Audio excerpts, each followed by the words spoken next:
I'm very proud to be here today because we're a very small company, and I'm trying to setting the scene for you where we are from, where we started, and where we're going to. We're a public company. We're situated in Vienna. That's the capital of Austria. We have 1.8 million people. All the rest is very similar to Vancouver. We have a labor and green government. So we're very much into clean energy, clean infrastructure, and clean mobility services. So we were undergoing a great change in the last years in terms of mobility services. This is a picture from 2015. This is just one street, of course, which is looking like this nowadays. So we're very much on political pressure on changing the way mobility in Vienna is operated. On the other hand, we have a great demand of public mobility services. This is, it's German, but I tell you what you see. This is the increase in people using public transport in Vienna, and as you can see on the figures, we're nearly 1 billion transportations per year. So in figures, this also means by 2012, we have a modal split of nearly 40% public transportation in Vienna and going to have 80% in 2025. So I think if I remember the figures from today in the morning, what you have seen from US and Canada, it was quite the opposite. It was 76% or something. So we're very proud of this kind of modal split, but it also means that we have to take this very serious for the people that are relying on these services.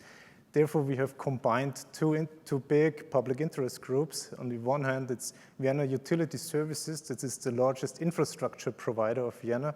On the other hand, we have taken Vienna City Lines, which is the mobility service provider, and both of them have founded Upstream Next Level Mobility, which is the company I'm chief executive of. All started with a project that we did 2012. This is Barbara. Barbara likes to travel. Today, Barbara wants to visit her boyfriend Patrick. She's not traveling alone. The Smile app on her smartphone is always with her. Barbara can use many different means of transport with it and combine them however she prefers. The Smile app will always suggest the best way. Smile tells Barbara how much the trip will cost. Barbara can book and buy the tickets with one click. So, let's go. The electric car takes us to the train station. The Smile app opens the parking lot for Barbara. And the charging station. How is charging and parking paid? Exactly, with Smile. Let's continue by train. Your ticket stored in the Smile app, the train attendant says thank you. Will the train arrive on time? Well, Smile also tells you that. Barbara wants to continue her journey from the train station by rental bike. And it's really easy because the City Bike membership is stored in Smile and is always at hand. And if there are ever any spontaneous changes in travel conditions, the Smile app shows all connections and means of transport near you. Barbara takes the subway and arrives dry at her destination.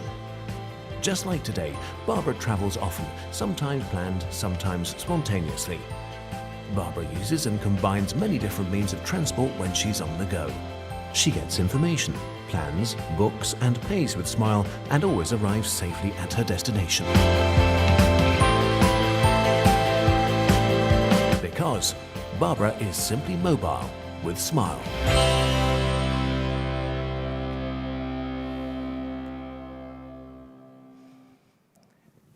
So that was 2012, and that was our understanding then what mobility as a service is about. It's just having everything, every mobility services in one application, and this is kind of mobility as a service. Then we were thinking like, okay, but what is with autonomous driving and all of that? Isn't it a business model? Are we reliant, are we dependent on infrastructure providers if we provide those services to our customers? And then we were thinking what it's not. It's not about technology, it's about bringing service to the people. And why are Uber and Lyft are doing all this rail hailing services? They're doing it because mobility as a service is also a business. And it's a business, obviously, public transport doesn't take. And the question is, why?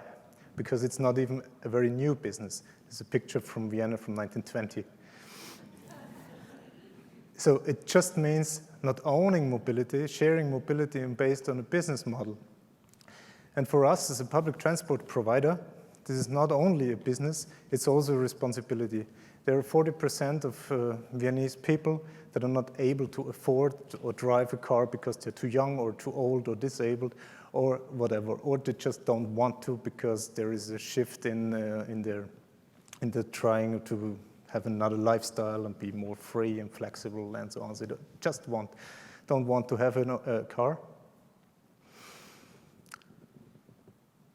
So we have to do something. We have to provide them something. Why did we found a company?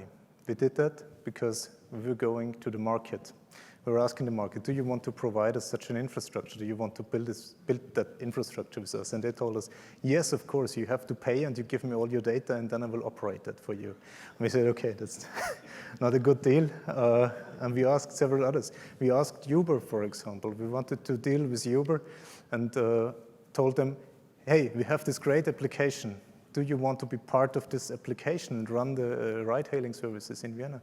And they said, yes, but you have to give me all your data, all your customers, and then we can integrate you. And we said, no, that was the wrong direction. We want you to be integrated in our services because it's our customer. Yes, they're still not part of our services because we just didn't want to give them our customer data.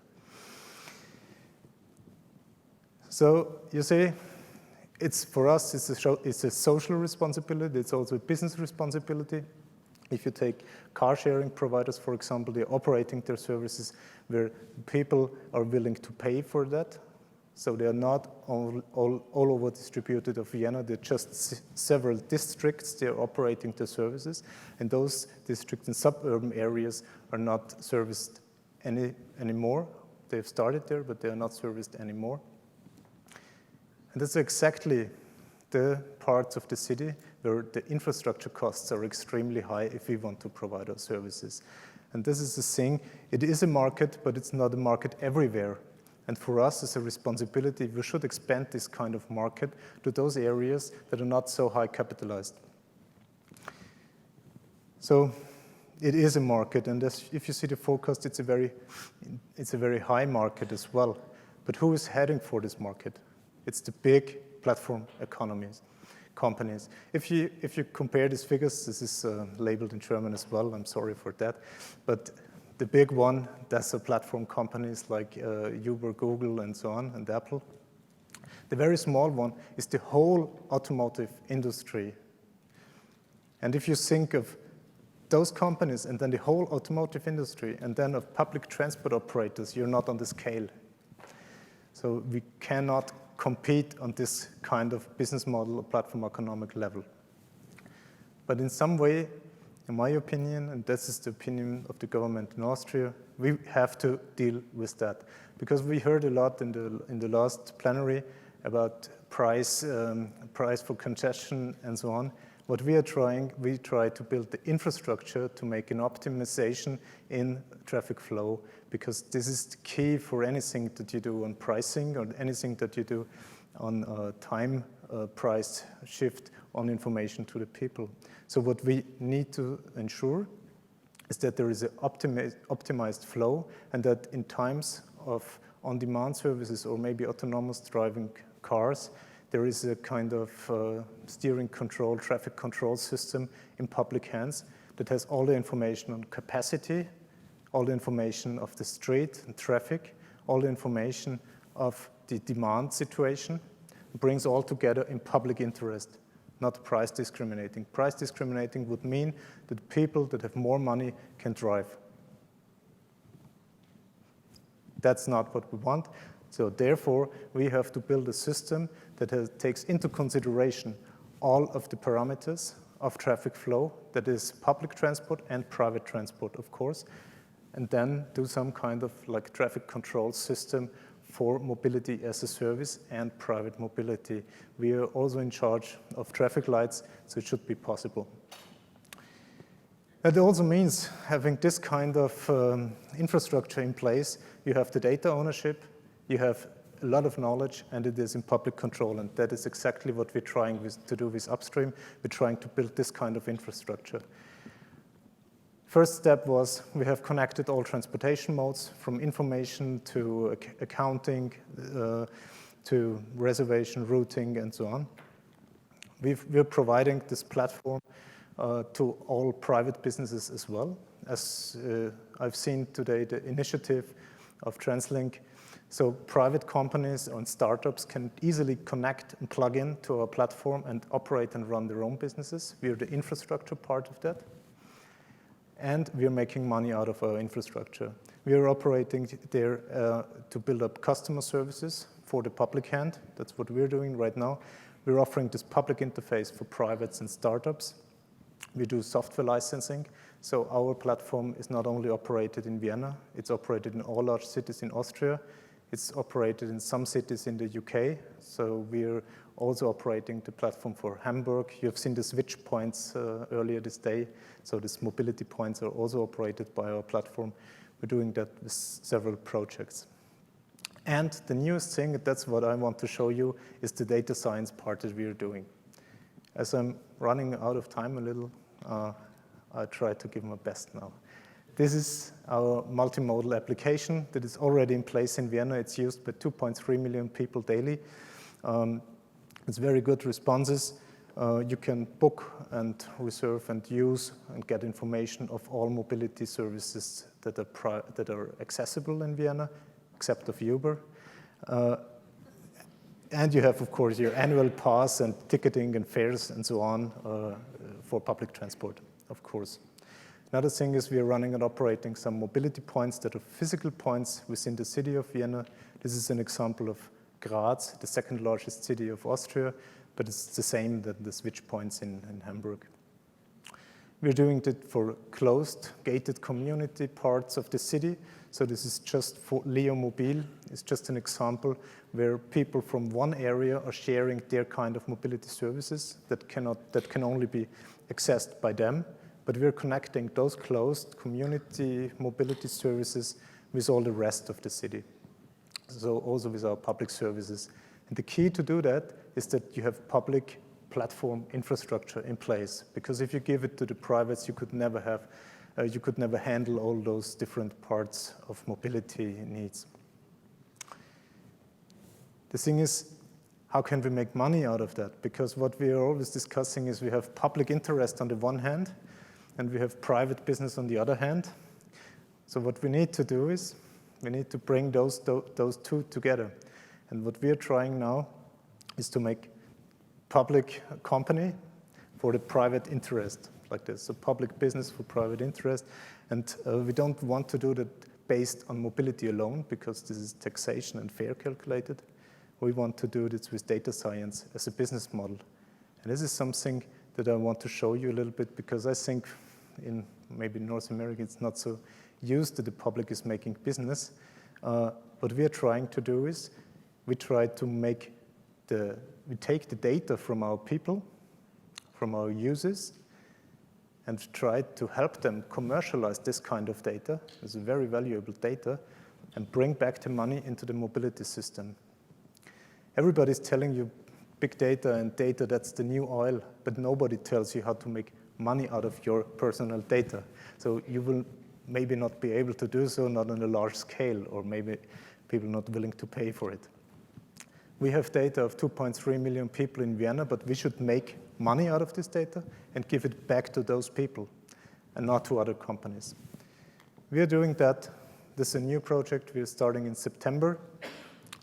What you see on the application is Be Mobile with added value. So that's what the slogan says in German. And what you can do is you can give us your data, and we promise you that the data, that the money that we make out of your data is given to some welfare project or some other kind of project that you choose beforehand. What you see on the other side is we have a real, this is based on actual data. What you see here is a real-time traffic flow of the city. How can you make money out of real-time traffic flow in the city? Well, based on big data services, we have added some kind of different data. We're using that for our transport planning and so on, and there are a lot of businesses with this data alone. But what we did, and which is kind of new, is we have combined this kind of data with income data, with willingness to spend money, and with traffic flow data. And what we got is we see how the money runs through the city, which people are going where, and how much money they are willing to spend at which time. And so you get a real-time money flow data or willingness to spend money data throughout the city, which we are commercializing in different ways, like for rentals, wages, or advertising companies at the moment. So I come to an end and sum up. I think this is important. We have the global platforms, and we have regional platforms like ours that are just in Vienna. We have those others like Uber or Google Maps and so on. But I think there is a place for both of them.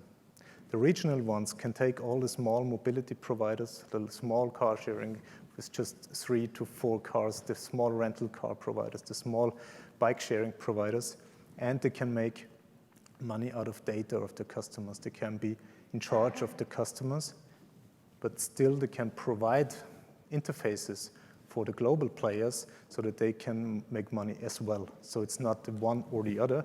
I think there's place for both, but it is key and it is necessary to serve our mobility as a service offerings, that we have something in place and that we're in charge by ourselves. If we just give it away, it gets very expensive in the future maybe. So just sum up key messages. If you want to have mobility as a service, you have to have public infrastructure. You have to have a mobility platform. You cannot just give it to the others. It means that you're not losing your customer to others. It's easy to say, let Uber or Lyft do that, but think of your customer as well. It is a business. It is a lot of data. And a platform that you are operating is ensuring your own position and your promise to your customers. So therefore, this is my last slide. Don't take the short-term savings. Build up a public interest platform so that you can save the cost in the future for mobility as a service needs. Thank you.